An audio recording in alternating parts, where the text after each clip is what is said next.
So hello everyone, कैसे हैं आप सभी। I hope you will be better. सबसे पहले तो स्वागत, अभिनंदन एक बार फिर से आप सभी का साइंस क्लब दौसा के इस ऑनलाइन प्लेटफॉर्म पर आपका स्वागत। सभी स्टूडेंट का, यानी जितने भी स्टूडेंट फर्स्ट सेमेस्टर के एग्जाम देने वाले हैं, बहुत ज़्यादा डर है कि आखिर बस फाइनल जो एग्जाम है उनके अंदर हमारा पेपर जो है वो कैसा आएगा और हम लोग जो है वो किस तरीके से प्रिपरेशन करें, कैसे समझें चीज़ों को। बहुत सारी जो है आप लोगों को प्रॉब्लम आ रही है और साथ में अभी आप लोगों के इंटरनल भी चल रहे हैं, तो उसमें भी बहुत सारी प्रॉब्लम है कि बॉस कैसा तो पेपर आएगा और कैसे उसको लिखना है, कैसे सारी चीज़ें करनी है। आज की इस वीडियो के अंदर हम डिटेल से समझने वाले हैं।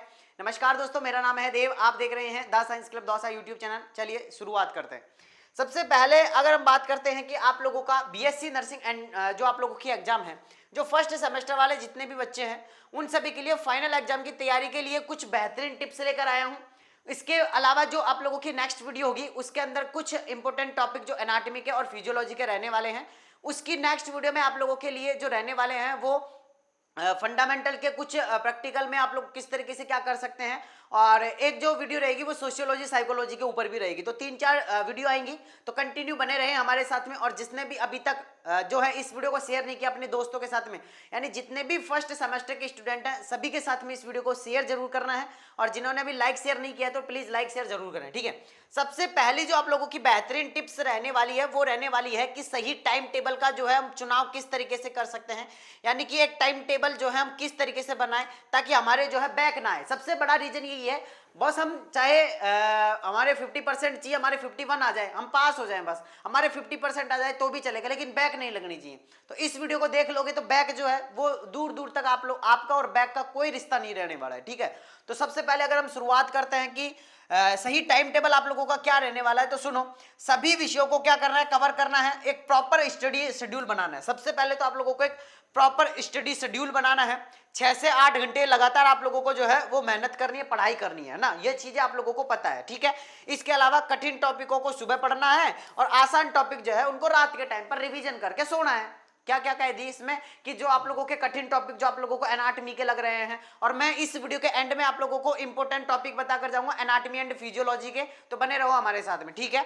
इसके अलावा अगर मैं आप लोगों से यहां पर बात करता हूं कि सिलेबस को अच्छे से समझें। अब कैसे समझना है कि यूनिवर्सिटी का जो सिलेबस है उसको ध्यान से पढ़ें, इंपॉर्टेंट टॉपिकों को हाईलाइट करें। अब इसमें यह होता है कि अब आप लोगों के पास में वो टाइम नहीं है कि आप पूरा सिलेबस उठाओ और बुक खोलोगे और फिर पढ़ना स्टार्ट करोगे, तो इतना टाइम आप लोगों के पास में नहीं है। तो क्या करना है, ज्यादा से ज्यादा उन टॉपिक्स पर ध्यान दे जिनसे कि ज्यादा मार्क्स आते हैं। अब मैं क्या कह रहा हूं, तो ज्यादा टॉपिक मतलब अब क्या करना है आप लोगों को, इंपॉर्टेंट छांटने हैं। अब वो इंपॉर्टेंट मैं वीडियो के एंड में बताऊंगा, बने रहो हमारे साथ में। इसके अलावा नोट्स बनाना और रिवीजन करना। अब नोट्स भी आप लोगों को ये नहीं है कि एक हर्ट है तो हर्ट के बारे में डीपली आप लोगों को नहीं पढ़ना है। अभी आप लोगों को शॉर्ट नोट्स बनाने, क्या करना है, शॉर्ट नोट्स बनाने हैं, माइंड मैप बनाना है, ताकि एग्जाम से पहले आप जल्दी से उसका रिवीजन कर सको। अब आप लोगों के पास में थ्योरी तो बहुत सारी लिखी हुई है, अब एग्जाम देने जाओगे तो क्या वो पूरी इतनी मोटी जो आप लोगों ने अभी एक नोटबुक भरी है एनाटॉमी एंड फिजियोलॉजी की, क्या उसको पढ़ के जाओगे पूरी को? नहीं, आप लोगों के पास में एक 5 रुपए वाली कॉपी होनी चाहिए जिसमें इंपॉर्टेंट टॉपिक नोट्स और शॉर्ट नोट्स आप लोगों के पास में होने चाहिए। कैसे बनाने हैं मैं आप लोगों को बताऊंगा, ठीक है, मैं आप लोगों को बताऊंगा कैसे बनाएंगे, ठीक है।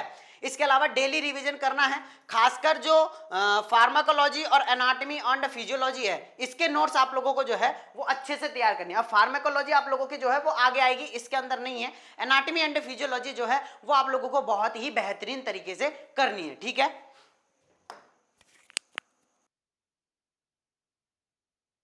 अब सुनो आगे, 4th नंबर का पॉइंट है कि प्रैक्टिकल और डायग्राम पर फोकस करना। बिल्कुल सही बात कही है कि प्रैक्टिकल पर बहुत ज्यादा फोकस करना है, क्योंकि आप लोगों का एनाटॉमी के अंदर आप लोगों का क्या होता है, प्रैक्टिकल होता है। तो यहां से आप लोग जो है अच्छे नंबर ला सकते हैं और अपनी परसेंटेज को बढ़ा सकते हैं। तो यहां पर प्रैक्टिकल पर फोकस करना है। दूसरी चीज आप लोगों को डायग्राम पर, यह मोस्ट इंपॉर्टेंट चीज है। एनाटॉमी के अंदर आप लोग अगर डायग्राम सही बना देते हैं, डायग्राम को सही ढंग से एक्सप्लेन कर देते हैं, मैं ये कहूंगा कि जैसे कि आप लोगों का कोई 8 नंबर का क्वेश्चन है, आपने डायग्राम सही से बना दिया और डायग्राम को ही एक्सप्लेन कर दिया, तो मैं ये कह रहा हूं 6 से और 7 के बीच में नंबर आप लोगों के आएंगे ही आएंगे। और एक चीज और बताऊंगा आप लोगों को, देखो अगर कोई क्वेश्चन है 10 नंबर का, तो टीचर की मेंटेलिटी ये रहती है कि कोई कितना भी अच्छा लिख दो वो 8 से ज्यादा नहीं देगा, 8 से ज्यादा देगा ही नहीं। क्यों नहीं देगा? क्योंकि उनका एक क्राइटेरिया बना हुआ है। अगर आपकी हैंडराइटिंग बहुत अच्छी है, ध्यान से सुन लो, बहुत अच्छी है ना, अच्छी की नहीं कह रहा हूं, बहुत अच्छी है, और साथ में आपने उसके अंदर कंटेंट भी वही लिखा है जो उसके अंदर पूछा गया है, तब जाके आपको 8 नंबर मिलेंगे। बाकी आपकी राइटिंग थोड़ी मीडियम लेवल की है ना, हैंड राइटिंग जो है वो आप लोगों की क्या है, मीडियम लेवल की है, साथ में आपने कंटेंट भी थोड़ा कम लिखा है, तो आप लोगों के लगभग 5 नंबर जो है वो मिल जाएंगे इसके अंदर, है ना। और जिनको कि कुछ भी नहीं आ रहा है फिर भी वो पन्ना भर के आए हैं, तो 2 से 3 नंबर तो इसके अंदर भी मिल जाएंगे। तो एक चीज क्या सीखनी है कि क्वेश्चन छोड़ के नहीं आना है, पन्ना भर के आना है। अगर देखो एक चीज आप ये भी ध्यान रखो कि कुछ क्वेश्चन ऐसे होते हैं जिनको कि टीचर नहीं पढ़ पाता है उनको, है ना। जैसे फर्स्ट क्वेश्चन को पढ़ा अच्छे से आपने कर रखा है, नंबर देगा। सेकंड क्वेश्चन अच्छे से कर रहा है, नंबर देगा। थर्ड क्वेश्चन भी अच्छे से कर रखा है, नंबर। फोर्थ क्वेश्चन में आपने अगर अच्छे से नहीं भी लिखा है ना, फिर भी उसके हाथ से नंबर छूट जाएंगे, क्योंकि फर्स्ट सेकंड थर्ड में नंबर दिए हैं, तो फोर्थ में भी देगा। तो मैं ये कह रहा हूं कि आपका जो पेपर है उसके अंदर क्वेश्चन स्किप नहीं करना है, क्वेश्चन आपको छोड़ने नहीं है, चाहे कुछ भी लिखो लेकिन लिखो जरूर उसके अंदर। अब ये सोचो कि एक क्वेश्चन 16 नंबर का है, 2 क्वेश्चन 16 नंबर के थे, आपने कर दिए हैं। अब एक क्वेश्चन 16 नंबर का है, एक 8 का है और एक 8 का है ना। कितने क्वेश्चन हो गए, 3 2 5 और एक क्वेश्चन और मान ले 6 क्वेश्चन। अब आप एक तो ये सोच रहे हो कि सर मैं यहां पर अगर मैं बात करता हूं कि या तो मैं ये 2 क्वेश्चन करूं 8 के, या मैं एक ही 16 के करूं, तो फिर ध्यान से सुन लो, यहां ये जो 16 नंबर का आप लोगों का पेपर है, इसके अंदर यहां जो आप लोगों के 16 नंबर का जो क्वेश्चन पेपर है, इसके अंदर 10 नंबर आप लोगों को मिलने वाले हैं, जबकि यहां आप लोगों को 12 नंबर मिल सकते हैं। कैसे, जैसे 8 नंबर का है तो यहां 6 नंबर और यहां 6 नंबर, तो 12 नंबर मिल जाएंगे। जबकि जो 16 नंबर का जो क्वेश्चन है इसके अंदर सिर्फ आप लोगों को 10 नंबर मिलेंगे, तो 2 नंबर यहां आप लोगों को एक्स्ट्रा मिल जाएंगे। ठीक है, तो इस चीज का आपको ध्यान रखना है। बाकी और मैं आपको बताता रहूंगा, आपको कहां दिक्कत आ रही है वो पॉइंट आप मेरे को जो है वो सजेस्ट कर सकते हैं। ठीक है, आगे सुनो। यहां अगर मैं आप लोगों से बात करता हूं तो आप लोगों को हेल्थ और आपकी डाइट का भी ध्यान रखना है। एग्जाम के टाइम पर जो है वो स्ट्रेस नहीं लेना है, नींद आप लोगों को पूरी लेनी है, एनर्जी बनाए रखनी है, एनर्जी को लूज नहीं करना है। एनर्जी को लूज करोगे, देखो एक चीज ध्यान से सुन लो, शरीर अगर आपका सही है ना तो दिमाग सही काम करेगा, अगर शरीर सही नहीं है तो दिमाग काम नहीं करेगा, ये चीज ध्यान रख लो। ग्रुप स्टडी करना है, डाउट क्लियर करना है। ग्रुप स्टडी का मतलब ये होता है, देखो मेरा एक दोस्त है, अब मैं उसके साथ में कैसे पढ़ाई करता हूं कि जैसे ही हमारी एग्जाम आने वाली होती है ना, तो मैं उससे क्वेश्चन पूछता हूं, सिर्फ मैं उससे क्वेश्चन पूछता हूं, मेरे दिमाग में जो भी क्वेश्चन आता है मैं सिर्फ उससे क्वेश्चन पूछता हूं। अब उसकी प्रॉब्लम है कि वो मुझे कहां से आंसर ढूंढ के ला के देगा और कहां से वो मेरे को आंसर बताएगा, लेकिन उसकी रेस्पॉन्सिबिलिटी ये है कि मैंने अगर उससे क्वेश्चन पूछा है तो उसका आंसर वो देगा ही देगा मुझे। तो उससे क्या होगा, उसका भी रिवीजन हो रहा है, साथ में मुझे भी जो है वो सीखने को मिल रहा है। और एक चीज, अगर आपको कोई चीज आ रही है, कोई क्वेश्चन आपको आ रहा है, तो दूसरे को उसको एक्सप्लेन कर दो, कभी जिंदगी में नहीं भूलोगे आप उस क्वेश्चन को। इस चीज का भी ध्यान रखो। जैसे आपको फर्स्ट चैप्टर जो है बहुत अच्छे से आ रहा है, तो अगर किसी को नहीं आ रहा है तो आप उसको एक बार समझा दो, आप समझा दो उसको, खुद टीचर मान लो खुद को, आप उसको समझा दो एक बार, तो आपने जो चीज समझा दी ना उसको, वो कभी जिंदगी में नहीं भूलने वाले हो। तो इन चीजों का भी ध्यान रखना। ग्रुप स्टडी करनी है, डाउट अपने सारे क्लियर करना है। अगर आपको एक इतना सा छोटा सा भी डाउट आ रहा है ना, उसको भी क्लियर कर लो भाई। जब तक आप अपने डाउट क्लियर नहीं करोगे ना, तब तक आप एग्जाम में बहुत अच्छे नंबर नहीं ला सकते हो। मेरे को कुछ भी डाउट आता है ना, मेरे को कुछ भी डाउट आता है, मैं तुरंत या तो गूगल पे जाता हूँ या तो किसी को फोन लगाता हूँ जो मेरे को जानता है और अच्छे से उसको सारी चीज़ों के बारे में पता है, मैं उसको फोन लगा देता हूँ, भाई ये मेरे को प्रॉब्लम आ रही है, क्या होगा इसका, तो वो तुरंत बताता है। तो डाउट अपने मन में मत रखो, है ना। अगर किसी भी तरीके की कोई भी प्रॉब्लम आ रही है आप मेरे पास भी कर सकते हैं मैसेज। ये रहे हमारे व्हाट्सएप नंबर है 9828306559, ये हमारे व्हाट्सएप नंबर है। इस नंबर पर आप हमें जो है व्हाट्सएप कर सकते हैं। अगली चीज, एक चीज और रह रही है, वो चीज ये है कि अब हम देखो हमने फर्स्ट सेमेस्टर के बारे में इतना नहीं पढ़ा है, तो अब हम कहां से पढ़ सकते हो, तो मैं आप लोगों को बता देता हूं। मैं खुद और आप लोगों के दीपेश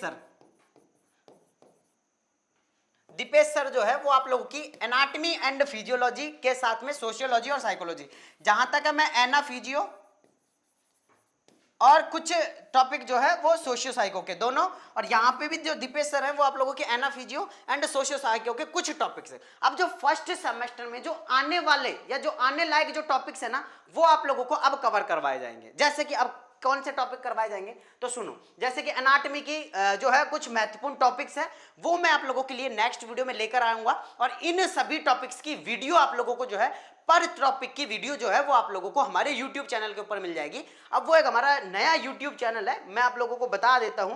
मतलब हमारे जो बड़ा चैनल है ना, इसके नीचे जाओगे तो वहां आप लोगों को हमारा एक चैनल मिल जाएगा दौसा नर्सिंग क्लासेज के नाम से। वहां आप लोगों को पर चैप्टर के, यानी कि देखो ये मैं आप लोगों को बता ही देता हूँ इसी वीडियो में। देखो जैसे कि हमारे पास में एनाटॉमी एंड फिजियोलॉजी का इंट्रोडक्शन है, एनाटॉमी ह्यूमन एनाटॉमी की, तो ये जो टॉपिक दे रखे हैं ना, इन सभी की क्लासेज जो है आप लोगों को शॉर्ट क्लासेज जो मिलेंगी, ताकि आप लोगों का मात्र 10 या 15 दिन के अंदर पूरा सिलेबस जो है हम कंप्लीट करवाने की पूरी कोशिश करेंगे। अब ये होगा कि आप लोगों को शॉर्ट पढ़ाएंगे, शॉर्ट, ताकि आप एक भी क्वेश्चन ना रहे। अब देखो मैं ये कहूंगा कि मैं पूरा चैप्टर को 1 महीने के अंदर घोल दूंगा और यहाँ से एक ही क्वेश्चन आएगा, तो फिर बाकी का कहां से करोगे आप? तो हम शॉर्ट तरीके से पढ़ने वाले हैं, सारी चीजें मैं और दीपेश सर दोनों करवाएंगे फटाफट से उस चैनल पर।